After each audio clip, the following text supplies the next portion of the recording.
Hello à toi, j'espère que tu as la forme dans cette nouvelle journée, dans cette nouvelle tranche de 24 heures pour te créer un maximum d'opportunités et atteindre tous tes objectifs. Je suis ravie de te retrouver moi avec mon café. Tu le sais, j'ai 10 minutes maximum pour t'expliquer un principe, un concept autour de la vente, du closing, du mindset, de l'entrepreneuriat, bref, de tout ce que je kiffe. Aujourd'hui, je fais suite à une précédente vidéo où je t'expliquais une première action à mettre en place pour trouver de potentiels clients, que ce soit en closing, en setting, ou les deux. C'était les réseaux sociaux, donc on va voir la suite de la méthode grâce au marketing. Let's go!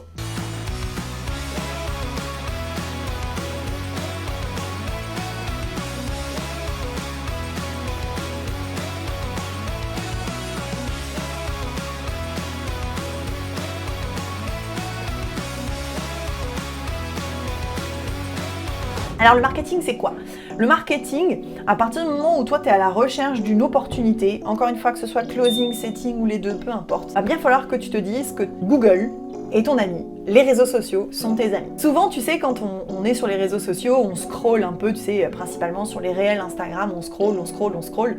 À partir du moment où tu trouves une opportunité, tu dois scroller, mais tu dois scroller non pas comme un zombie, mais comme quelqu'un de conscient. Parce qu'en fait, quand tu scrolles, à peu près toutes les 3-4 vidéos fun ou les réels, bref, sans vraiment de publicité derrière, tu as justement une publicité qui vient à toi. Et tu devrais considérer chaque publicité comme une potentielle opportunité. Et ça, c'est valable sur Facebook, sur Instagram et sur YouTube. Tu sais, avant de lancer une vidéo, potentiellement, tu as des publicités.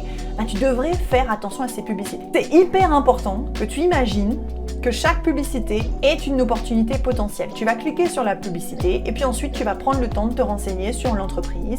Est-ce qu'elle a déjà potentiellement des closers? Est-ce qu'elle a l'opportunité de faire du setting? Est-ce qu'elle a un produit qui me plaît? Est-ce que l'entrepreneur a des valeurs qui me ressemblent? Bref, et après tu fais un tri. Peut-être que 80% des publicités sur lesquelles tu vas cliquer et que tu vas faire le test ne te correspondent pas du tout ou n'ont rien à voir avec le closing ou le setting. C'est pas grave. Au moins, tu apprends à analyser tout ça et les 20% restants seront des opportunités pour toi, c'est sûr et certain. Donc déjà, à partir du moment où tu cherches une opportunité, aucune publicité qui vient à toi sur ton ordinateur, encore une fois, les réseaux sociaux, les newsletters, tout ça ne devrait pas être jeté à la poubelle. Tu devrais l'étudier comme une potentielle opportunité de faire du closing ou du setting pour ce nouveau client.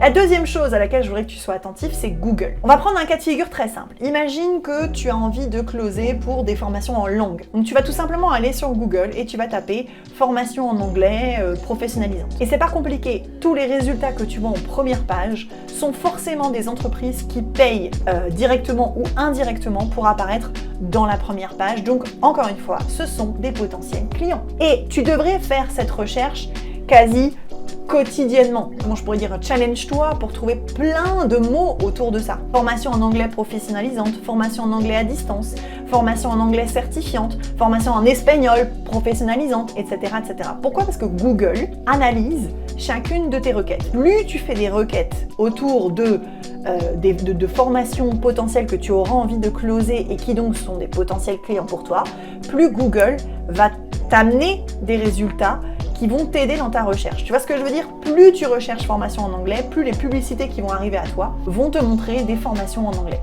Donc ça veut dire qu'à partir du moment où tu as envie de trouver une opportunité, tu dois faire de Google ton meilleur ami et donc tu dois faire un maximum de recherches vis-à-vis des potentielles formations que tu as envie de closer et ou de setter. Donc bien sûr, ça nécessite de ton côté que tu sois au point sur ce que tu aimerais closer et ce que tu n'aimerais surtout pas closer pour que tu fasses les bonnes recherches. Il n'y a rien de pire que de s'évertuer à faire des recherches sur des choses qui finalement ne feront pas sens pour nous et qui ne donneront pas de bons résultats. Tu vois, on va essayer de se mettre dans le principe du 80-20, tu vois, et non pas, du 20-80 et non pas du 80-20. Donc, sois au clair d'abord sur ce que tu veux closer, sur ce que tu veux setter et ensuite fais de Google des publicités sur les réseaux, des newsletters que tu reçois, tes meilleurs amis.